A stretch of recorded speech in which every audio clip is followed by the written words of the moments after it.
Teman-teman pemuda, 2 lilin sudah dinyalakan. Pertanda kita sudah memasuki Minggu Prapaskah kedua. Dengan bersyukur atas tuntunannya bagi kita, kini marilah kita menaikkan pujian bagi Dia yang layak kita sembah dan agungkan.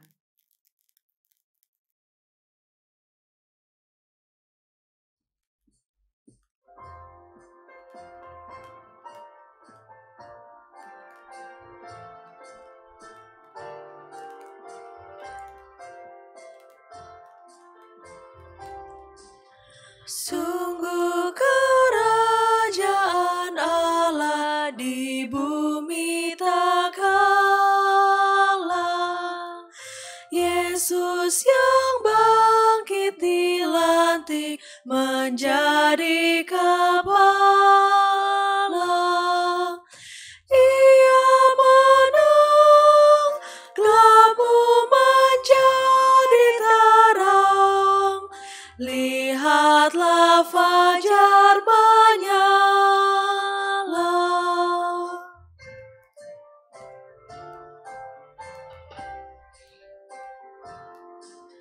Sambil menyangkal dirimu, tetaplah percaya. Jangan pengharapan hilang di perang dan bahaya. Biar gentar hatimu pun berdebar, akhirnya kamu berjaya.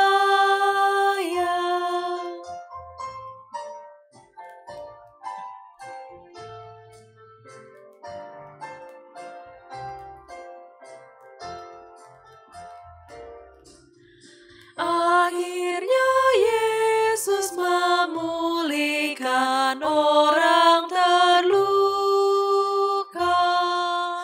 Kaumnya lepas dari nista, sengsara, dan duka.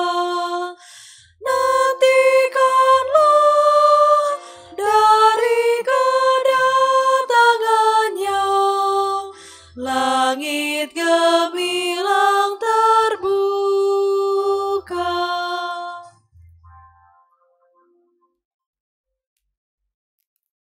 Pertolongan kita adalah dalam nama Tuhan yang menjadikan langit dan bumi. Amin, amin, amin. Tuhan beserta saudara. Dan beserta saudara juga. Teman-teman pemuda, kita dahulu sudah mati karena dosa dan hidup mengikuti jalan dunia ini.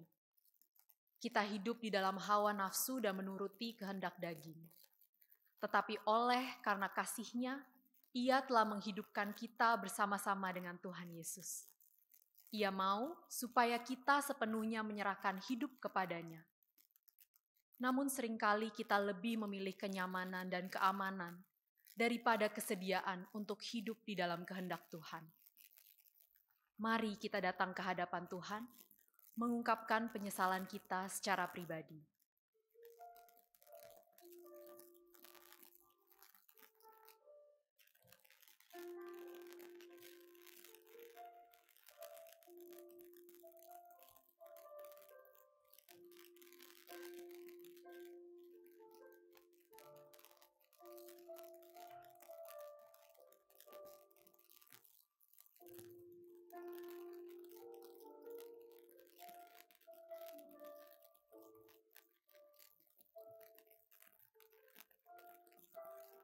Kami datang dalam penyesalan kami, ya Tuhan.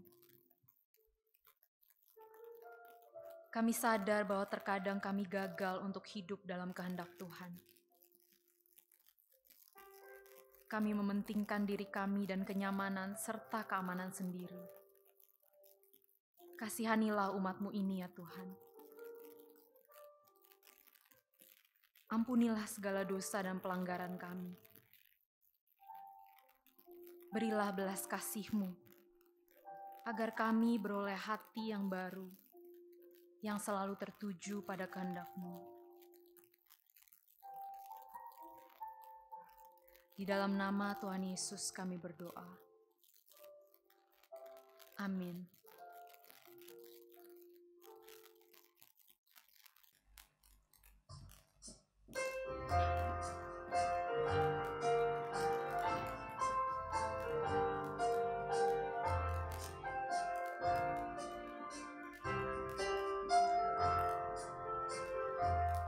Tak dapat kami pahami cara-Mu menjawab jeritan orang yang susah, tetapi kami yakini rahmat-Mu berkarya di dalam ragu dan resah. Tangan-Mu yang luka di salib meraih, merangkul, serta memulihkan, membuat orang yang nanti asanya kembali bangkitlah bersama-Mu.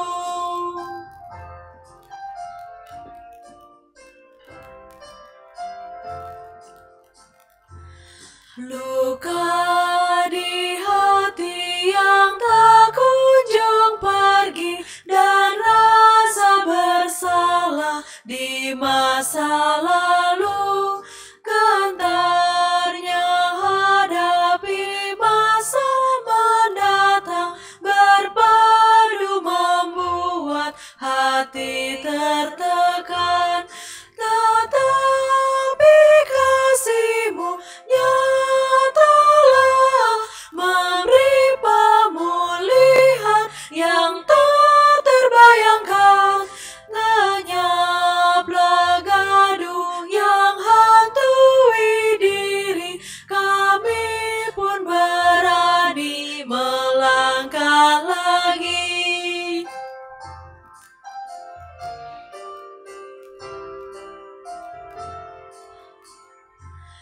Kau sambut setiap orang yang datang memohon ampunan dan pertolongan. Tangan-Mu Sang Juru Selamat dunia berkarya di dalam sentuhan teman. Lawatlah umat-Mu ya Tuhan, baik jiwa dan raga pulihkan segera.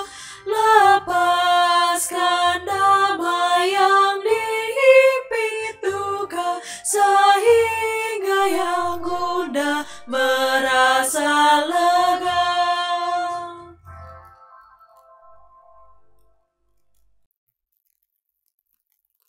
Dengarkanlah berita pengampunan yang melegakan kita semua, seperti difirmankannya dalam 2 Korintus 5 ayat 17-19a. Jadi siapa yang ada di dalam Kristus, ia adalah ciptaan baru. Yang lama sudah berlalu, sesungguhnya yang baru sudah datang. Dan semuanya ini dari Allah yang dengan perantaraan Kristus telah mendamaikan kita dengan dirinya, dan yang telah mempercayakan pelayanan pendamaian itu kepada kami. Sebab Allah mendamaikan dunia dengan dirinya oleh Kristus dengan tidak memperhitungkan pelanggaran mereka. Di dalam Kristus engkau telah diampuni. Di dalam Kristus engkau pun telah diampuni. Damai Kristus bagimu. Damai Kristus bagimu juga.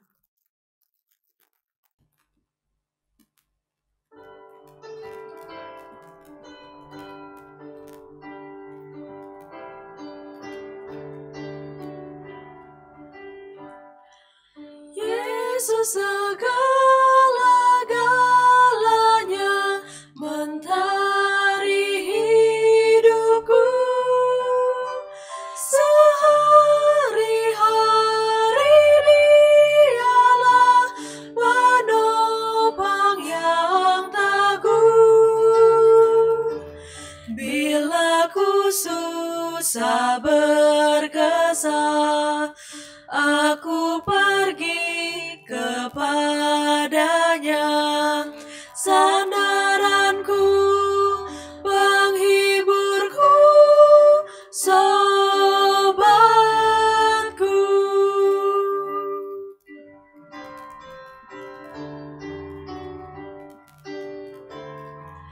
Yesus segala-galanya, kawanku abadi, setiap datang padanya, berkatnya diberi. Surya dan hujan berselang, hasil tanaman dan kembang, semuanya karunia sobatku.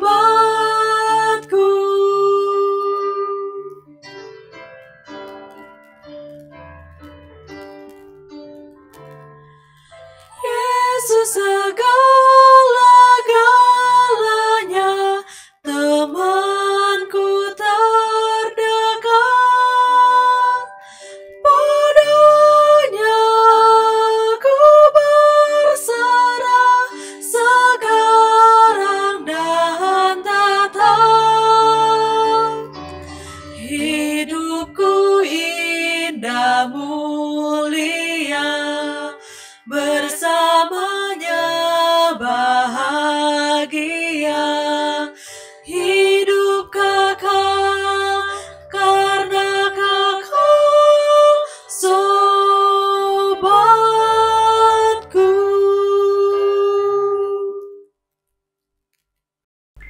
Rekan-rekan pemuda yang terkasih, mari kita masuk dalam doa. Ya Tuhan, pada hari Minggu Prapaskah yang kedua saat ini, kami anak-anak muda GKI Perumahan Citra 1 sungguh rindu untuk menapaktilasi masa-masa pelayanan Tuhan Yesus menuju kesengsaraannya. Dan biarlah ketika kami hendak membaca satu bagian firman Tuhan, kami ditolong oleh kuasa Roh yang Kudus, sehingga apa yang kami baca, apa yang kami dengar dapat kami mengerti dengan jelas, dan perenungan firman Tuhan yang disampaikan pun juga dapat kami mengerti, sehingga kami memahami apa yang Tuhan mau, dan kami pun juga termotivasi untuk menjadi pelaku-pelaku firman Tuhan. Ya Bapa, pakailah hamba-Mu di tengah-tengah segala keterbatasannya, agar kiranya bagian firman Tuhan yang hendak Ia sampaikan dapat disampaikan seturut dengan kehendak Tuhan bagi kami. Bersabdalah kepada kami ya Bapa, karena kami sebagai anak-anak-Mu sudah siap untuk mendengarkannya. Dalam nama Tuhan Yesus, firman hidup, kami serahkan doa ini. Amin. Bacaan Injil Tuhan Yesus Kristus menurut Lukas pasal yang ke-13 ayat 31 hingga ayat yang ke-35. Pada waktu itu, datanglah beberapa orang Farisi dan berkata kepada Yesus, "Pergilah, tinggalkanlah tempat ini, karena Herodes hendak membunuh engkau." Jawab Yesus kepada mereka, "Pergilah dan katakanlah kepada si serigala itu, aku mengusir setan dan menyembuhkan orang pada hari ini dan besok, dan pada hari yang ketiga aku akan selesai. Tetapi hari ini dan besok dan lusa, aku harus meneruskan perjalananku, sebab tidaklah semestinya seorang nabi dibunuh kalau tidak di Yerusalem. Yerusalem, Yerusalem, engkau yang membunuh nabi-nabi dan melempari dengan batu orang-orang yang diutus kepadamu. Berkali-kali aku rindu mengumpulkan anak-anakmu sama seperti induk ayam mengumpulkan anak-anaknya di bawah sayapnya. Tetapi kamu tidak mau. Sesungguhnya rumahmu ini akan ditinggalkan dan menjadi sunyi. Tetapi aku berkata kepadamu, kamu tidak akan melihat aku lagi, hingga pada saat kamu berkata, diberkatilah dia yang datang dalam nama Tuhan." Sedemikian jauh pembacaan Injil Tuhan Yesus Kristus. Yang berbahagia ialah setiap kita yang bersedia menerima firman Tuhan dan yang setia melaksanakannya dalam kehidupan sehari-hari. Hosiana.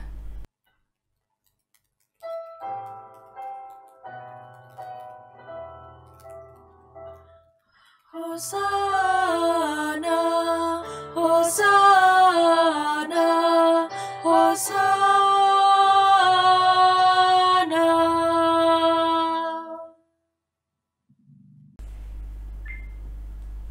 On a Mission, itulah tema kebaktian dalam Minggu Prapaskah yang kedua saat ini. Nah, rekan-rekan pemuda yang Tuhan kasihi, sewaktu negara Rusia menyerang Ukraina pada tanggal 24 Februari yang lalu, saya lantas menjadi tertarik untuk mengenali latar belakang sejarah kedua negara ini.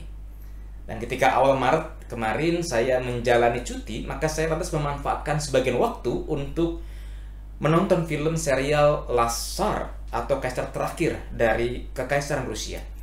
Nah, dalam film tersebut dikisahkan bahwa Kiev, ibu kota Ukraina modern, adalah bagian dari Kekaisaran Rusia.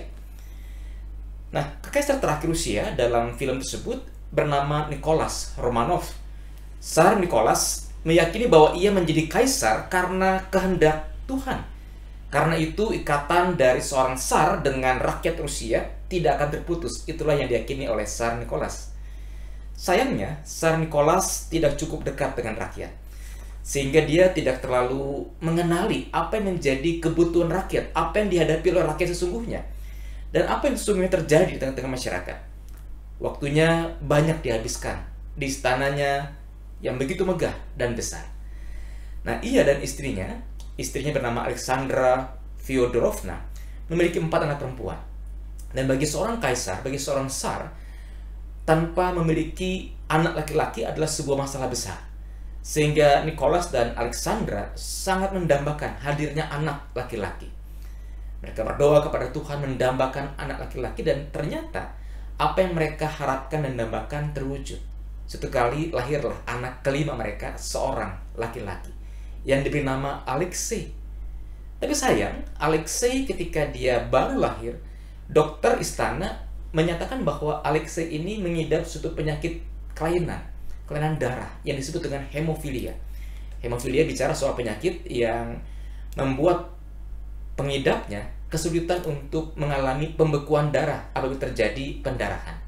Sehingga kalau bayi Alexei atau ketika Alexei bertumbuh, dia jatuh, dia mengalami memar, maka ada pendarahan yang sulit dihentikan. Dan dokter-dokter menduga bahwa Alexei hidupnya tidak akan lama dengan penyakit bawaan tersebut. Nah, di sisi lain, ada seorang yang bernama Grigori Rasputin, seorang rahib karismatik yang diyakini memiliki karunia untuk menyembuhkan. Kehadirannya di istana Tsar ternyata membuat Alexei, putra mahkota itu, merasakan damai. Sakit penyakit yang diidapnya tidak lagi tampak mengkhawatirkan. Tidak lagi ada kekhawatiran akan penyakit hemofilia yang diidap oleh Alexei. Nah, Alexandra, sang ibu, ketika melihat kondisi Alexei yang semakin membaik dengan kehadiran Grigori Rasputin, lantas merasa nyaman dengan kehadiran Rasputin, sebab itu ia mendesak agar Nicholas, suaminya, membiarkan Rasputin untuk tetap ada di istananya. Demi kebaikan Alexei, demi kebaikan keluarga mereka. Nah, singkat cerita, pada masa Tsar Nicholas, ada sejumlah peristiwa besar yang dialami oleh Kekaisaran Rusia. Yang pertama adalah ancaman invasi dari Kekaisaran Jepang. Tsar dinasihati untuk menghindari perang dengan Jepang oleh penasihat militernya.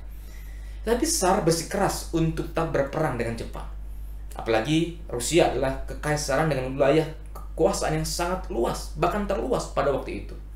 Dan ternyata Angkatan Laut Rusia kalah telak dari Jepang. Yang kedua adalah tewasnya putra mahkota Kekaisaran Austro-Hongaria yang ditembak mati oleh seorang pejuang Serbia. Nah, Austro-Hongaria bersekutu dengan Jerman pada waktu itu, sementara Serbia bersekutu dengan Rusia. Nah, sehingga situasi tewasnya putra mahkota dari Kekaisaran Austro-Hongaria membuat Jerman marah besar. Dan Rusia berusaha untuk melindungi Serbia, lantas terjadilah ancaman perang dunia. Dan betul saja, terjadi perang dunia pertama, di mana Jerman melawan Rusia. Nah, Tsar Nicholas dinasihati oleh penasihat militernya untuk tetap berada di istana. Sebab persoalan rakyat Rusia, persoalan kekaisaran Rusia begitu kompleks, bukan hanya perang. Sehingga kalau kaisar ada di istana, dia bisa mengurusi pemerintahan. Sementara urusan perang diserahkan kepada pimpinan perang pada waktu itu. Tetapi ketika tentara Rusia kalah bertubi-tubi di berbagai front, maka Tsar Nicholas memutuskan untuk terjun langsung memimpin peperangan. Dan peperangan yang berkepanjangan ternyata membuat rakyat Rusia kesulitan. Para buruh tidak digaji oleh karena ekonomi sedang sulit, dan muncul protes dari sebagian besar rakyat Rusia akan sistem kekaisaran yang tidak lagi mengerti kehendak rakyat, akan kuasa kaisar yang terlalu absolut, terlalu mutlak. Alhasil, pada bulan Februari, ketika peperangan masih terjadi, Tsar Nicholas mengumumkan dirinya untuk turun tahta. Rekan-rekan pemuda yang Tuhan kasihi, tentu saja ada berbagai kisah lain dalam sejarah berdirinya negara Rusia modern atau berakhirnya kekaisaran Rusia tersebut, yang menjadi awal dari negara Rusia saat ini. Tapi fokus kita bukanlah pada Rusianya, bukanlah juga pada Tsar Nicholasnya. Lalu apa? Fokus kita adalah tentang bagaimana sosok manusia merespon suatu masalah yang sedang muncul dalam kehidupannya. Itulah yang hendak kita pelajari. Dan saya mengajak kita untuk sejenak melihat cerita Alkitab yang tadi telah kita baca. Rekan-rekan pemuda yang Tuhan kasihi, dalam teks Alkitab yang telah kita baca tadi, kita menjumpai kisah tentang Tuhan Yesus yang berhadapan dengan suatu ancaman dari Herodes yang mau membunuh Yesus. Herodes ini adalah Herodes Antipas, anak dari Herodes Agung yang muncul dalam peristiwa Natal, ya, Matius pasal 2 dan Injil Lukas bagian awal. Nah, menariknya, ancaman dari Herodes Antipas terhadap Yesus ini disampaikan oleh beberapa orang Farisi kepada Yesus. Tentu hal ini menarik untuk dicermati. Mengapa? Karena orang-orang Farisi dalam bacaan-bacaan Injil bersama-sama dengan para ahli Taurat kerap digambarkan sebagai pihak yang memusuhi Yesus, yang mencari gara-gara dengan Yesus, yang juga mencari-cari kesalahan Tuhan Yesus. Tapi dalam teks Alkitab kita hari ini, beberapa orang Farisi tadi dikisahkan sepertinya peduli betul dengan nasib Tuhan Yesus. Mereka menasihati Yesus agar pergi menjauhi Yerusalem karena Herodes Antipas hendak membunuh Yesus.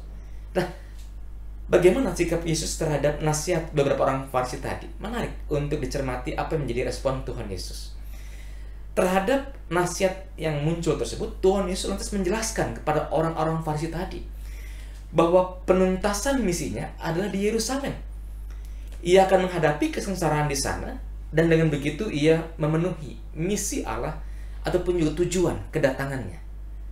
Nah, rekan-rekan pemuda yang Tuhan kasihi, sepintas kita menjumpai adanya kemiripan dengan kisah Tsar Nicholas pada awal khotbah tadi, yakni bagaimana Tsar Nicholas mendapat nasihat dari para pejabat di sekitarnya, dan Yesus pun juga mendapatkan nasihat dari beberapa orang Farisi. Tentu saja membandingkan dua pribadi tersebut tidaklah apple to apple. Yesus adalah bagaimanapun Allah yang mewujud menjadi manusia, dan orang-orang Farisi tadi bukanlah penasihat inti Yesus. Sementara Tsar Nicholas adalah manusia biasa yang menjadi raja karena privilege, karena hak istimewa berkat keturunannya. Karena dia adalah laki-laki, anak dari Tsar sebelumnya, maka dia otomatis menjadi putra mahkota, menjadi kaisar. Nah, tadi menjadi menarik, sekalipun tadi dikisahkan tidak apple to apple pembandingannya, tapi yang menarik adalah kalau kita membandingkan apa yang menjadi latar belakang sikap mereka, sikap Tuhan Yesus dan juga sikap Tsar Nicholas ketika mereka menghadapi persoalan. Ya, kita perhatikan dulu apa yang menjadi sikap dari Tsar Nicholas. Nah, Tsar Nicholas ketika dia memutuskan untuk berperang menghadapi armada laut kekaisaran Jepang, karena dia yakin bahwa jumlah armada laut kekaisaran Rusia jauh lebih besar. Apalagi kekaisarannya juga jauh lebih luas daripada negara Jepang atau kekaisaran Jepang pada waktu itu. Ada unsur self-confidence di sana. Padahal penasihat militernya yang jelas-jelas berpengalaman dengan perang, dengan angkatan militer, menasihati agar jangan terlibat perang dengan Jepang. Tapi nasihat itu tidak didengarkan. Nah, yang kedua, Tsar Nicholas juga tidak mendengarkan nasihat orang-orang terdekatnya untuk tetap fokus di istana. melaksanakan fungsi pemerintahan sebab rakyat Rusia sedang tidak baik-baik saja. Tetapi ia malah bersikeras ketika tahu tentara Rusia kalah bertubi-tubi dalam perang melawan Jepang. Ia bersikeras terjun langsung ke medan perang, memimpin di markas besar tentara Rusia. Padahal Nicholas tidak punya pengalaman menghadapi peperangan sebelumnya. Dia bukan orang militer. Tampak ada unsur pride dan ego seorang manusia di sana. Padahal Tsar Nicholas sekali lagi bukanlah seorang pemimpin militer, tidak teruji dalam peperangan satupun. Nah, sementara Tuhan Yesus, ia dinasihati oleh beberapa orang Farisi agar tidak melanjutkan perjalanannya menuju Yerusalem sebab ada bahaya yang mengintai di sana, yakni Herodes Antipas menghendaki kematian Tuhan Yesus. Nah, Yesus bukannya tidak menerima nasihat dari orang-orang Farisi tadi, melainkan Yesus menjelaskan apa yang menjadi misinya, bahwa ia memang harus ke Yerusalem, sebab disitulah para nabi sebelum dirinya, sebelum Tuhan Yesus ditangkap dan dibunuh oleh orang-orang Israel, oleh saudara-saudara sebangsanya. Dengan mengatakan itu, Yesus sebenarnya hendak memberitakan kematiannya dalam rangka melaksanakan misi penebusan oleh Allah. Jadi, Yesus menolak nasihat dari orang-orang Farisi tadi bukan karena pride dirinya, tidak, tapi karena ada misi yang perlu ia tuntaskan. Ia tidak mau lari dari penugasan Allah. Rekan-rekan pemuda yang Tuhan kasihi, dari teks Alkitab yang demikian, apa yang bisa kita pelajari lebih lanjut untuk kehidupan kita? Ada 3 hal yang menarik untuk dicermati lebih lanjut. Yang pertama, setiap kita tanpa terkecuali lahir ke dunia ini bukan karena kebetulan. Kita lahir karena Tuhan menghendaki demikian. Dan setiap kita lahir dengan tujuan, dengan misi yang jelas. Satu kali dikisahkan dari pengalaman pribadi saya, tahun 2011, saudara laki-laki saya, koko saya, menikah di November 2011, lalu pada bulan Agustus 2013, ya, hampir 2 tahun berselang, mereka menantikan kelahiran anak pertama mereka. Waktu itu sudah 9 bulan kandungan istri koko saya. Seperti biasa mereka bergegas ke rumah sakit untuk persiapan melahirkan anak itu. Nah, dokter dan tim medis lantas memeriksa detak jantung jabang bayi yang akan dilahirkan tersebut. Nah, ketika tim dokter memeriksa detak jantung bayi tersebut dengan metode CTG, kardiotokografi, ternyata mereka tidak bisa mendengar detak jantung bayi ini. Lantas dokter menyarankan agar istri koko saya, kakak ipar saya, untuk menjalani seksio atau operasi. Dan benar saja ketika operasi dilakukan, ternyata bayi tersebut sudah meninggal sesaat sebelum ia dilahirkan. Nah, rekan-rekan pemuda yang terkasihi, bayangkan, sudah genap 9 bulan dalam kandungan, pemeriksaan sebelum-sebelumnya menyatakan bahwa bayi ini sehat, baik, siap dilahirkan. Tetapi beberapa saat sebelum dia dilahirkan, ia justru meninggal dalam kandungan. Dan dokter menyatakan bahwa bayi itu meninggal karena terlilit tali pusar menuju jalan keluar lahirannya.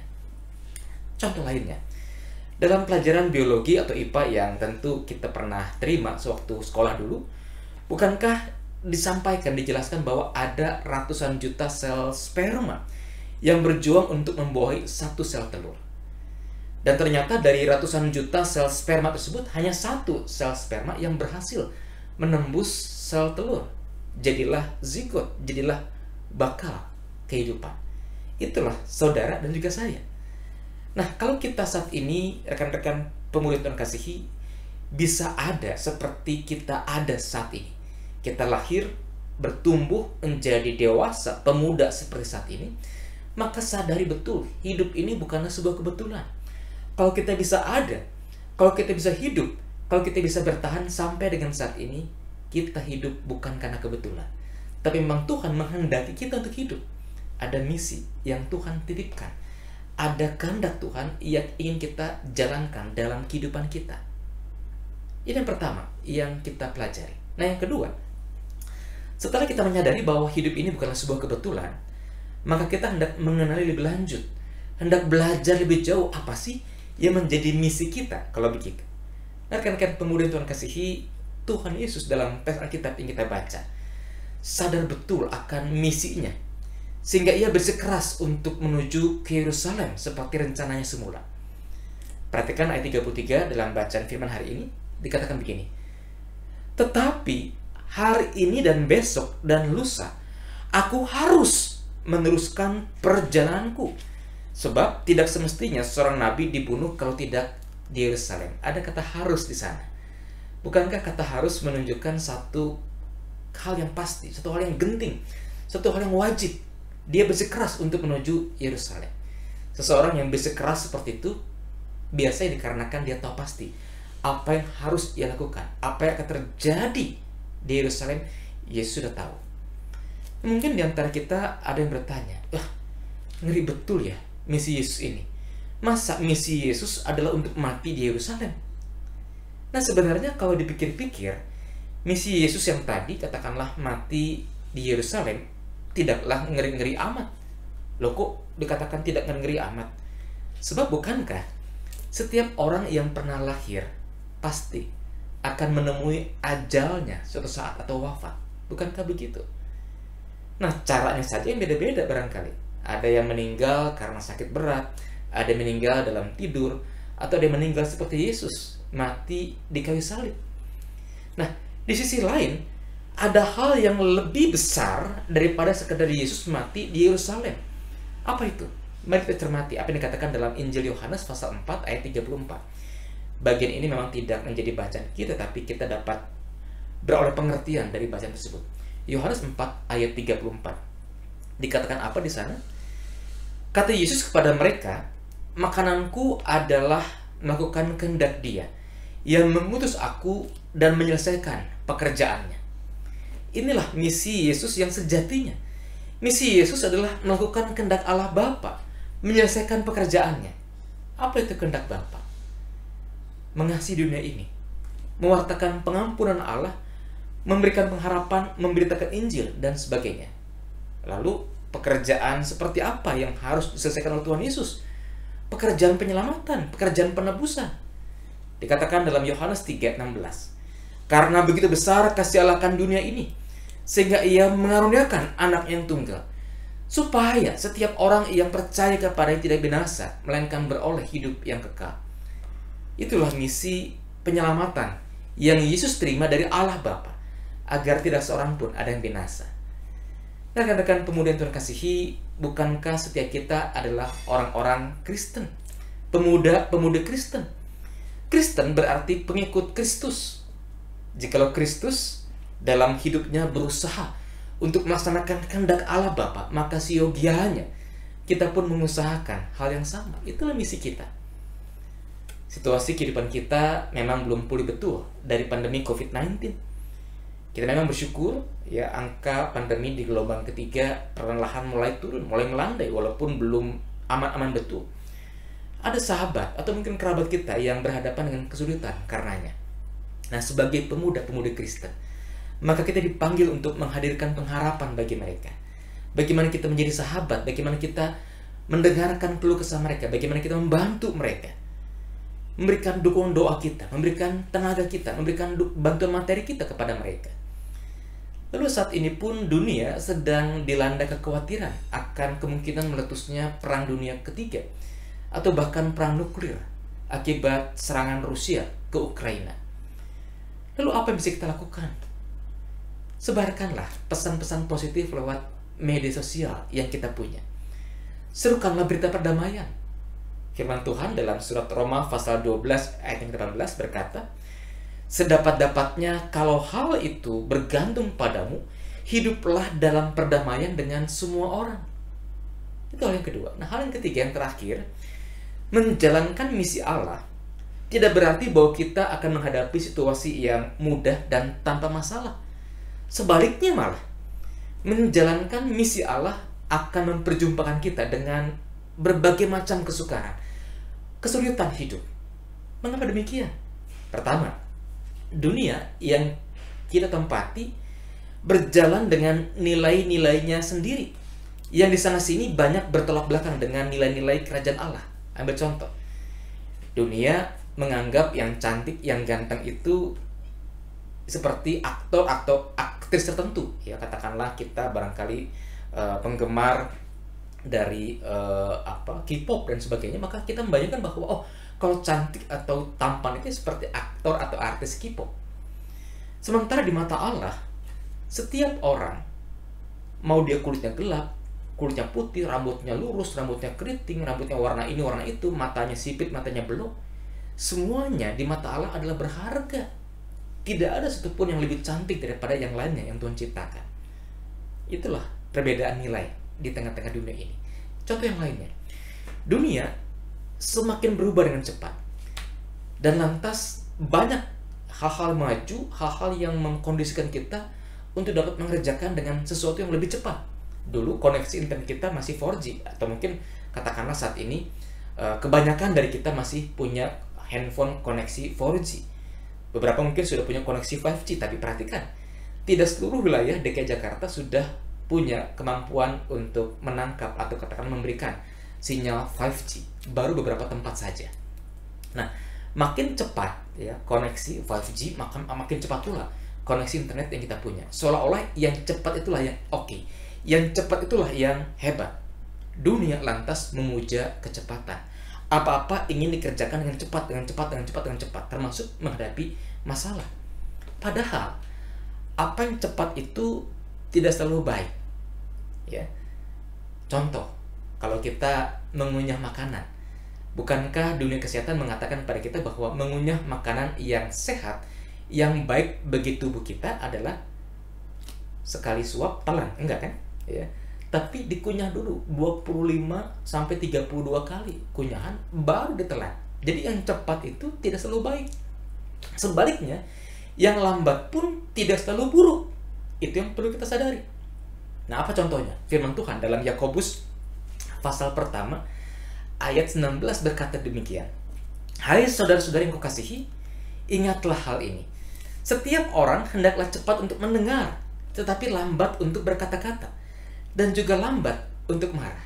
Ya, jadi rekan-rekan pemuda, kalau dalam percakapan di kerjaan kita ada banyak hal yang menjengkelkan diri kita, maka jangan cepat-cepat merespon, jangan cepat-cepat marah. Hendaklah engkau lambat untuk berkata-kata, ya, lambat untuk marah. Tanya dulu, cermati dulu apa sih yang terjadi, apa yang membuat kegagalan terjadi. Kita evaluasi. Belum tentu itu salah teman kita, belum tentu itu salah atasan kita. Siapa tahu itu adalah salah diri kita. Ya. Tapi kalau kita mengikuti situasi dunia, apa-apa ingin dikerjakan dengan cepat, celaka. Kita bisa konflik dengan atasan, kita bisa konflik dengan teman-teman kita ketika kita merespon dengan reaktif. Lambat untuk berkata-kata, lambat untuk marah. Jadi yang lambat tidak selalu buruk. Itulah yang mau diajarkan oleh firman Tuhan. Nah, kedua, mengapa kita mungkin sekali ketika mengerjakan misi Allah berhadapan dengan kesukaran? Yang kedua adalah bahwa yang namanya si jahat itu, ya, kita mungkin mengenalnya dengan iblis, setan, ada banyak nama tentang kekuatan si jahat. Bahwa yang namanya si jahat itu tidak suka kalau kita itu dekat dengan Allah. Bacaan minggu Prapaskah pertama, kalau kita masih ingat minggu lalu, bukankah mengisahkan bagaimana Tuhan Yesus ketika berpuasa 40 hari 40 malam, dan berpuasa berarti dia mendekatkan diri kepada Allah. Ternyata iblis mencoba Yesus 3 kali. Pun begitu dengan kita. Si jahat akan mencoba, akan mencari-cari kesempatan untuk menggoda, untuk menjatuhkan kita dalam melaksanakan misi Allah. Nah, kuncinya adalah, maukah kita setia menghayati, mengenali, menjalani misi Allah tersebut?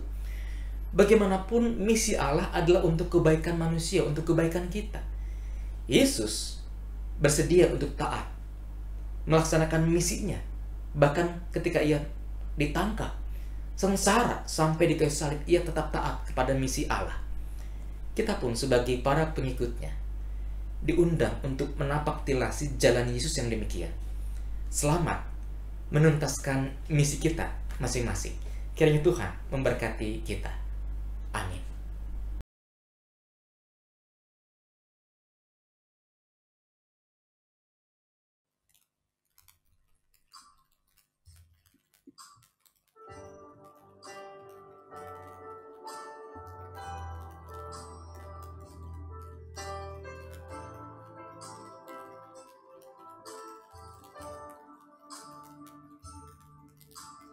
Tuhan, inilah hidupku. Ku serahkan padamu segala cita-citaku, masa depanku menjadi milikmu.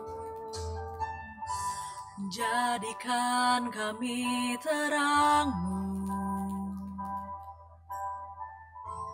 di tengah kegelapan dunia, membawa bangsa-bangsa kepadamu. Tuhan, ini kerinduanku,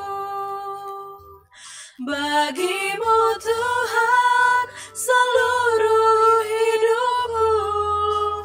Pakailah Tuhan bagi kemuliaan-Mu, genapi seluruh rencana-Mu, sampai bumi penuh kemuliaan-Mu.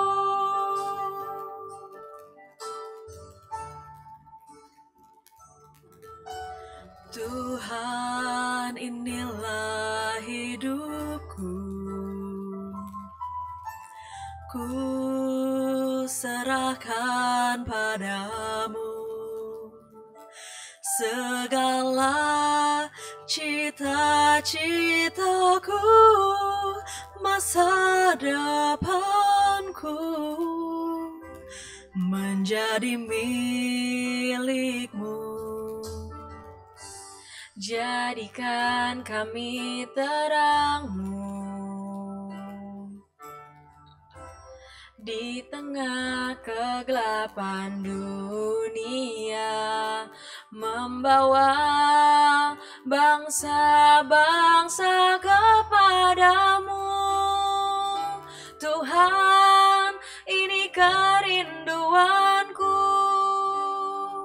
bagimu Tuhan seluruh hidupku. Pakailah Tuhan bagi kemuliaan-Mu,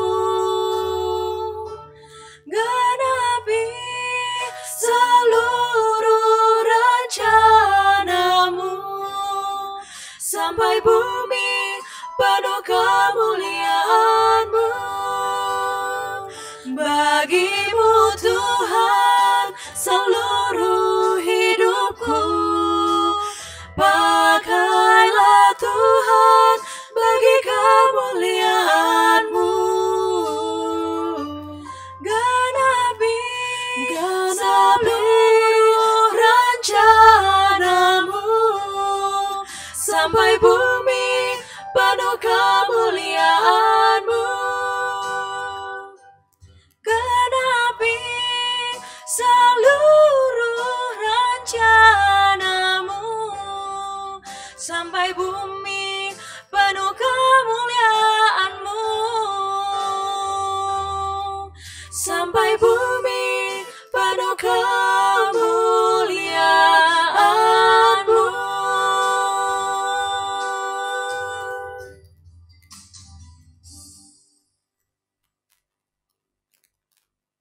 Marilah kita bersama dengan umat Allah di masa lalu, masa kini dan masa depan, mengingat pada janji baptisan kita dengan mengikrarkan pengakuan iman rasuli. Aku percaya kepada Allah, Bapa yang Maha Kuasa, Khalik langit dan bumi, dan kepada Yesus Kristus, anaknya yang tunggal Tuhan kita, yang dikandung dari Roh Kudus, lahir dari anak darah Maria, yang menderita sengsara di bawah pemerintahan Pontius Pilatus, disalibkan, mati dan dikuburkan, turun ke dalam kerajaan maut. Pada hari yang ketiga, bangkit pula dari antara orang mati, naik ke surga, duduk di sebelah kanan Allah, Bapa yang Maha Kuasa, dan dari sana ia akan datang untuk menghakimi orang yang hidup dan yang mati. Aku percaya kepada Roh Kudus, gereja yang kudus dan am, persekutuan orang kudus, pengampunan dosa, kebangkitan orang mati, dan hidup yang kekal. Amin. Mari kita berdoa. Tuhan Allah Bapa kami yang baik, bersyukur untuk firman-Mu hari ini yang mengingatkan kami untuk meninggalkan kenyamanan kami, untuk mengerjakan misi Allah di dunia. Ajarkanlah kami untuk semakin lama semakin serupa dengan Kristus, yang bersedia meninggalkan segalanya untuk kemuliaan nama-Mu. Ya Bapa, kami tidak henti-hentinya berdoa untuk bangsa dan negara kami. Di tengah pandemi yang rasanya tidak kunjung henti ini, begitu banyak penderitaan, kesulitan dan masalah yang tidak menentu. Kami berdoa untuk setiap pihak yang terlibat dalam menyelesaikan berbagai masalah politik, sosial, kesehatan, pendidikan di negara kami. Kami percaya bahwa Engkau memiliki rencana yang indah bagi bangsa dan negara kami. Kami juga turut bersukacita dan bersyukur merayakan teman-teman pemuda kami yang berulang tahun minggu ini. Untuk Tessa, Silvani, dan Christian. Kami berdoa untuk setiap rencana hidup dan masa depan mereka. Kiranya Engkau selalu menyertai dan menyatakan kasih-Mu dalam hidup mereka. Bapa, kami juga mau berdoa untuk gereja kami di tempat ini. Berikan kami kesatuan hati dalam persekutuan. Berikan kami hati untuk saling memberi, mengasihi, dan berkorban satu sama lain. Biarlah Engkau Sang Kepala Gereja yang selalu beracara dan menyatakan rencana-Mu bagi gereja kami. Tuhan, terakhir kami teringat akan setiap umat pemuda dalam persekutuan kami. Dimanapun mereka berada, jenguklah mereka dalam segala keberadaan mereka. Baik yang sedang sakit, mencari pekerjaan, sedang dalam pergumulan berat. Tolong mereka ya Tuhan. Di tengah keterbatasan kami, mampukanlah kami untuk saling menolong dan menunjukkan kasih dan perhatian kepada satu sama lain. Doa yang jauh dari sempurna ini, kami bawa di dalam nama Tuhan Yesus Kristus, Tuhan dan Juru Selamat kami, sampai selama-lamanya. Amin. Umat yang dikasihi Tuhan, dengan sukacita, marilah kita menyatakan syukur kepada Tuhan. Persembahan syukur ini kita dasarkan dari 1 Tawarin 16 ayat yang ke-29. Berilah kepada Tuhan kemuliaan namanya, bawalah persembahan dan masuklah menghadap Dia. Sujudlah menyembah kepada Tuhan dengan berhiaskan kekudusan. Persembahan dapat rekan-rekan pemuda berikan melalui QRIS atau transfer ke rekening GKI Perumahan Citra 1 dengan menambahkan Rp33 pada nominal yang ditransfer. Mari kita memberikan persembahan yang terbaik untuk Tuhan.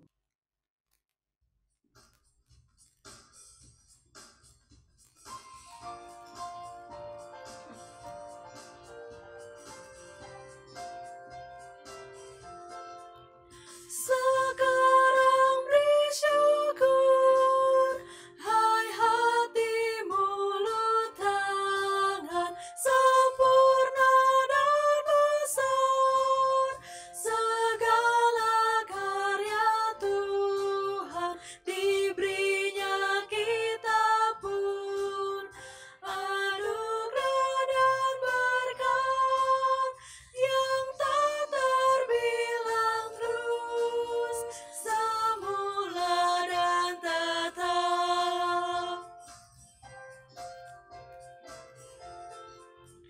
Yang Maha Mulia memberikan sukacita, damai sejahtera di dalam hidup kita, kasih-Nya tak terperi, mengasuh anak-Nya, tolongan-Nya besar, seluas dunia.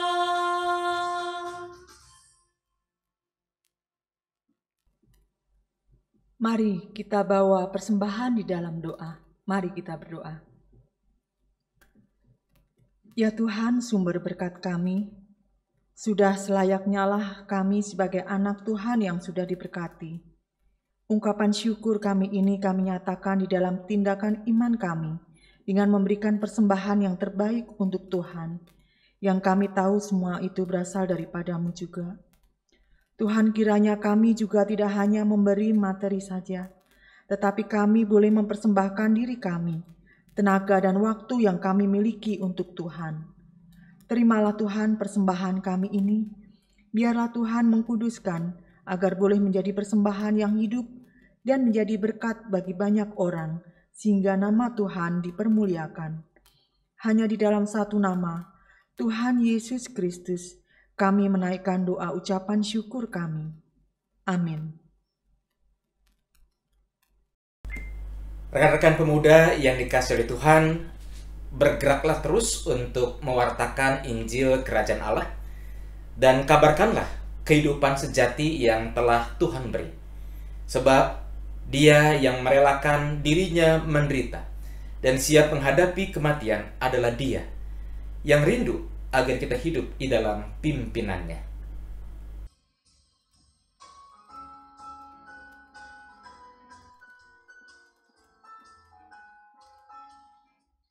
Gereja bagai bahtera di laut yang seram, mengarahkan haluannya ke pantai seberang.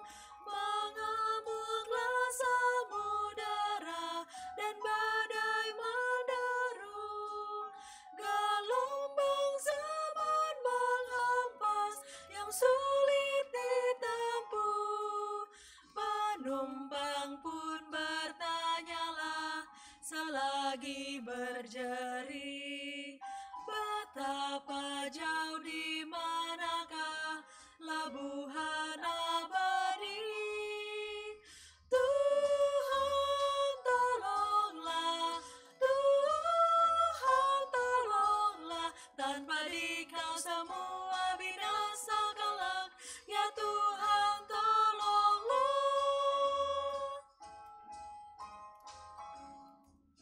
Gereja bagai bahtera di laut yang seram, mengarahkan haluannya ke pantai seberang. Hai kau yang takut dan rasa kau tak sendirian, teman sejalan banyaklah dan Tuhan di depan. Bersama-sama majulah, bertahan berteguh. Tujuan akhir adalah labuhan Tuhanmu. Tuhan tolonglah, Tuhan tolonglah, tanpa Dikau semua binasa kelak. Ya Tuhan tolonglah. Rekan-rekan pemuda yang terkasih, arahkanlah hatimu kepada Tuhan. Jadilah saksi Kristus. Terpujilah Tuhan. Kini mari kita kembali dalam hidup keseharian kita dalam iringan berkat Tuhan. Kiranya pemeliharaan Allah Bapa, kasih Tuhan Yesus Kristus, dan semangat Roh Kudus menyertai saudara dimanapun saudara berada, dari sekarang ini sampai selama-lamanya.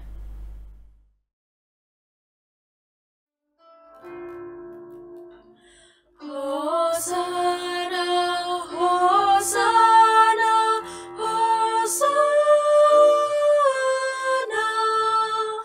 Hosana, Hosana, Hosana, amin.